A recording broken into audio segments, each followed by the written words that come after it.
Today in the United States, the sex crime is the most underreported crime. According to the criminal justice statistics, out of 1,000 sexual assaults, only 230 cases get reported, and out of those, only 46 led to arrest.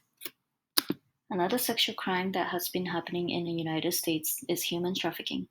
According to the United Nations, human trafficking is when people get forced or threatened to be exploited, and mostly it is sexual exploitation. Human trafficking is often hidden and it is hard to collect accurate statistics. But the researcher claims that 80% of the victims are female, and more than half of them are children. As many of you know, Jeffrey Epstein was one of the most famous sex offenders in recent years who abused thousands of girls in the power. Jeffrey Epstein was born in New York. He started a career as a math teacher, but in 1970, he changed his path to banking. He started working for an investment bank. He owned multiple houses all over the world, in New York, Palm Beach, Paris, New Mexico, and Virgin Island. He was known as this Gatsby-like mysterious figure in New York, and nobody really knew what he was. He was friends with an influential politician, such as Donald Trump, former President Bill Clinton, and oftentimes he was seen with many younger models. He owned a part of Virgin Island, USA, multiple private jets. He had a life that everybody would dream of. However, behind his luxurious life, there was a big secret hidden.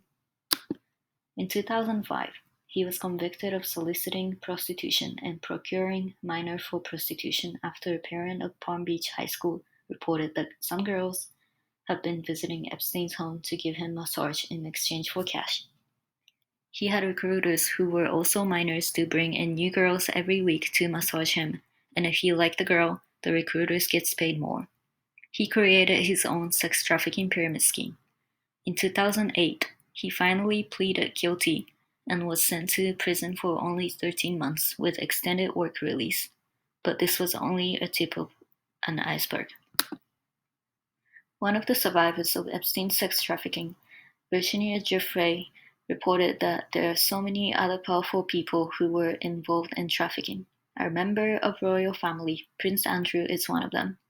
Virginia claims that she was sexually assaulted by Prince Andrew right after this picture was taken, but of course the prince denies it. In reality, Epstein's abuse had already started in 1996.